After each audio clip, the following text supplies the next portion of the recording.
ગાંધીનગરમાં કેન્દ્રીય મંત્રી સી.આર. પાટીલ અને મુખ્યમંત્રી ભૂપેન્દ્ર પટેલની સંયુક્ત પ્રેસ કોન્ફરન્સ યોજાઈ છે, જેમાં કેન્દ્ર સરકારના 11 વર્ષની ઉજવણી અંગે ચર્ચાઓ કરવામાં આવી હતી।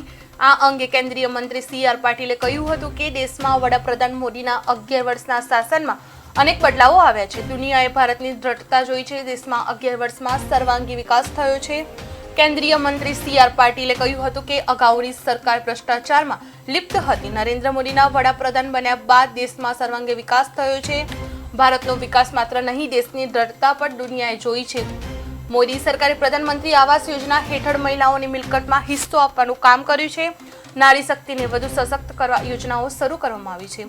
જનધન યોજના દ્વારા લોકોને બેંક સિસ્ટમ સાથે જોડાયા છે। મોદી સરકારે ટ્રિપલ તલાક હટાવી મહિલાઓને સમાન હક આપ્યો છે। લોકોને પીએમ મોદીના શાસન પર વિશ્વાસ છે।